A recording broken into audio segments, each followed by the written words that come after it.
nimuhorane n'umukama. Inkuru nziza ya Yezu Kristo nk'uko twayandikiwe na Luka Mweranda. Ahazwa mukama. Muri irya minsi Yezu yabariye abigishwa biwe ati, nimukenyere zigume kandi amatara yanyu yame yaka. Nimube nk'abajya barindiriye shebuja ku munsi w'ubugeni kugira ngo bamusanganire arengutse akuguruza. Ewe barahiriwe abasuku shebuja azosanga bagiteramye. Nivyo kuri ndababwiye azozikenyera abavyagize ku ndava, abaheture abagaburira, aje mu mikangura canke mu gicugu, bazoba bahiriwe asanze bakimwiteze. Dushimagize ino nkuru nziza ya Kristo.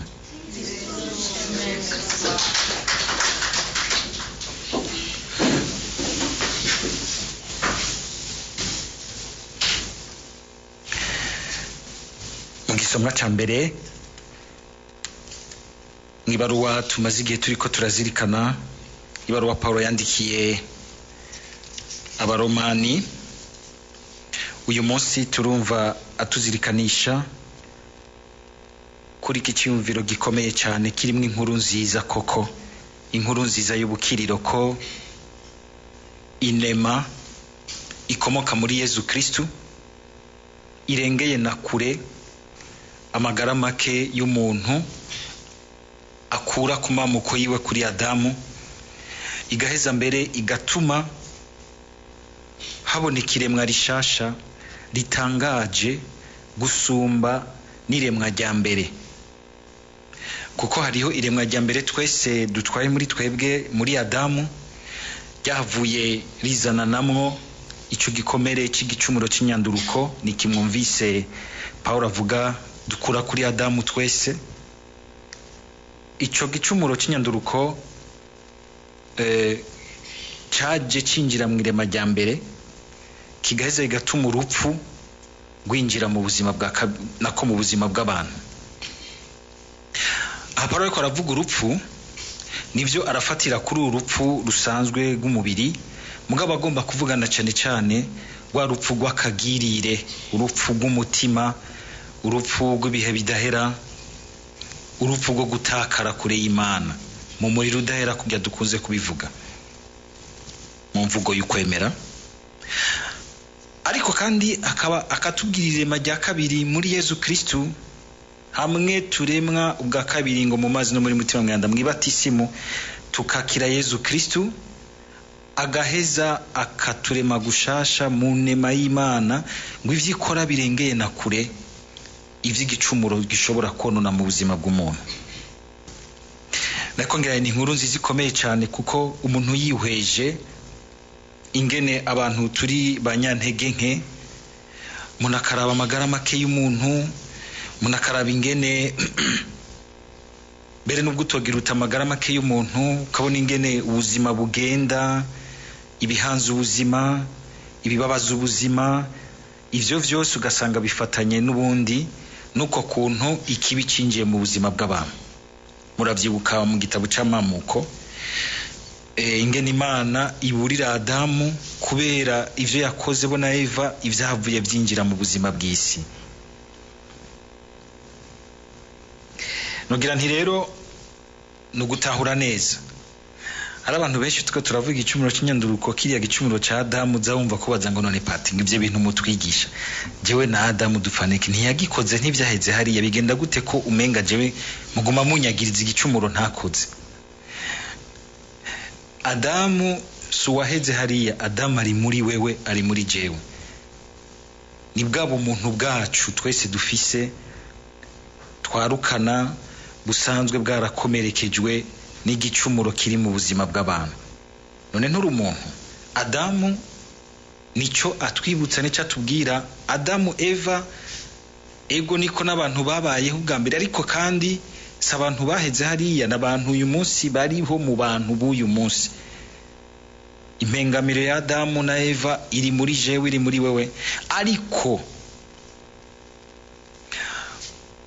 ijambo ry'Imana uyu munsi rikatwereka yuko naho wihweje ingene umuntu ameze n'ingene ibintu bimeze ushobora kwihebura ukagira uti none umuntu bimeze gute kumenga ikibi kirakora rwose kandi kikamugira nabi gusumba uko twibaza ko ineza yoshobora gukora muri we. Ngabo Pawulo atubwiye yuko ineza Imana yatwugururiye muri Yezu Kristu mu rupfu n'izuka vyiwe ataho bihuriye na gato ibishobora gushikira umuntu kubera amagara make yiwe, kubera ivyaha vyiwe. Aha naho rero tuca twumva yuko n'ubundi kumweza agira ati ngo tutari kumwe ntaco mwoshobora. Umuntu naho yoraragira gute ngo yiyeze gute, hari ahantu adashobora gushika atari Imana imuhaye ukuboko muri Yezu Kristu ikamuvyura ikamushayura. Si ivyo gusa, harimwo inkuru nziza y'ubuzima budahera. Hari igihe umuntu yiweza ukabona ingene umuntu avuka gakura agashika mu myaka y'umwakaka akagenda kamererwa neza mbere akavamwo n'abandi bantu, mukazubona umwanya uri umunsi uri izina biratibutse biratangiye gukoroka, kabona umuntu ahera, kabona umuntu acika ubunywenywe, kibaza uti ndabona ubuzima bwagenewe guhera uko. Ubuzima uravye ingene ahubwo bunahimbaye buryoshe bunezereye, none Imana yaremeye ko yitwa Imana y'ubuzima budahera, ifise ubuzima budahera, yaremeye ibintu vy'uko binezera hama bigasozerera ku kubabara, hibambewe. Cyo gituma muri Yezu Kristu yazutse mu bapfuye Imana itwereka iti kuwizigiye Yezu Kristu Imana imuteragiramwo akabuto k'ubuzima budapfa, kandi ubwo buzima akabutwara akiri mw'isi, akazobukomorerwa rero umwuzurira amaze gushika, nogira nti mumbona nkubone n'Imana, amaze gushika mu bunenahazwa bw'Imana. Uko kwemera niko kutugenza kumva yuko sindiho kugira ngo nsozerere mu rupfu, ndiho nemeye kwakira Yezu Kristu kugira ngo mpore mu buzima budahera.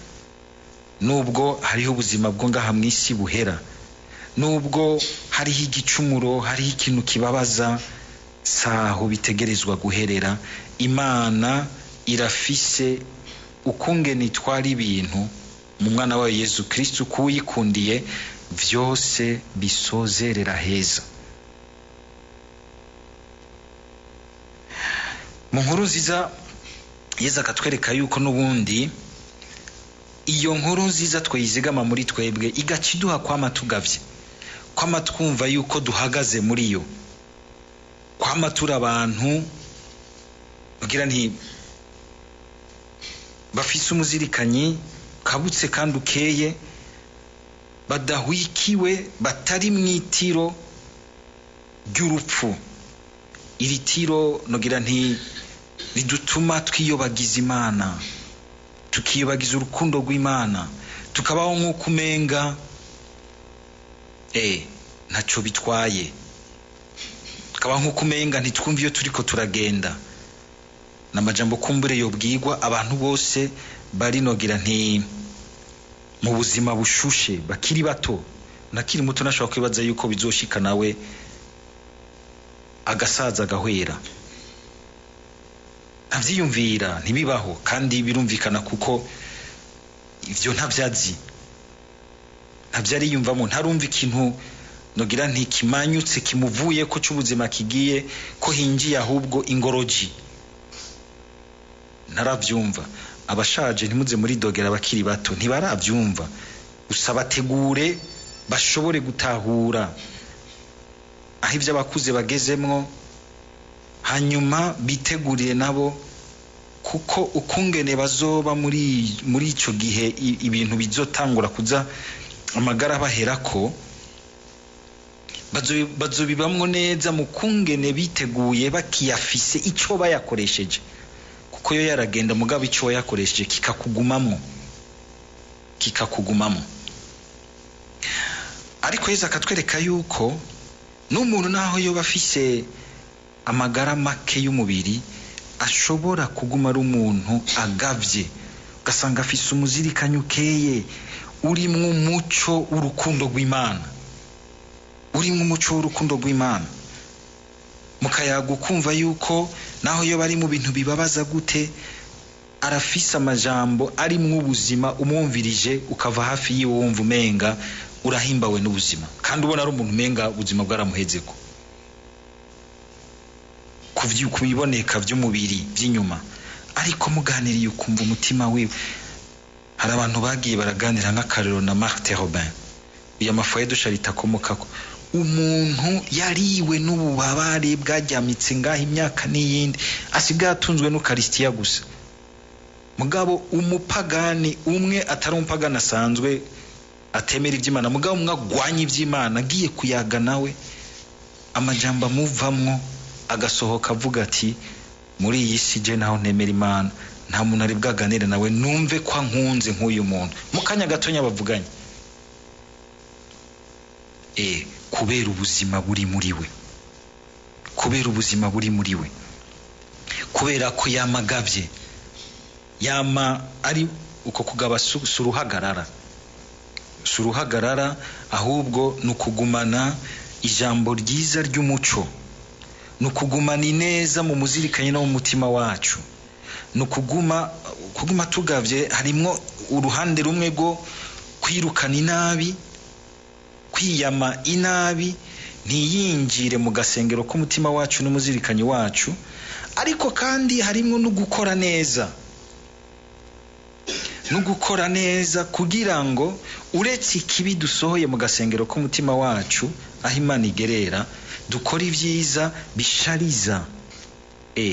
Aha iyi ngoro y'Imana turashobora kuba twayikorofye atabucafu burimo, mugabo udasanzeho akadekoro nk'aka, udasanzeho udushugwe, udasanzeho iyi shusho, udasanzeho tujya twose tuhagize neza, wumva umenga nturi hahandi umenyereye, wumva kwakira ugahura n'Imana. Hariho rero ukwiyamana inabi kugira ngo ntizane uguhunikira, ntizane umwijima muri twebwe, ariko kandi harimo no gukora ibikorwa vyamwe bisezagira ati nuko amamukenyeye gukora ibikorwa vyiza by'ikigongwe n'urukundo, kwakira burya buzima bwawe mu bikorwa by'ubuzima bwa misi yose, ajya amahorasyo yawe, migenderanire musangiye n'abandi, naho twoba ari utuntu duto duto, kudutwara mu rukundo rw'Imana, ukadukora wumva yuko usangiye ubucuti n'Imana, bikaguha kwa mugavye. Naho ubusinziriye mu ijoro ugasinzira mu rukundo rw'Imana, nujya sinzire mu rukundo rw'Imana abagavye. Itiro rero umukama yamatubwira two kwiyamana iryo tiro ry'icaha, igitiro ryo kubika igicumuro muri twebwe, igitiro ryo gukurikira inzira z'umwijima zo muri buno buzima bw'isi.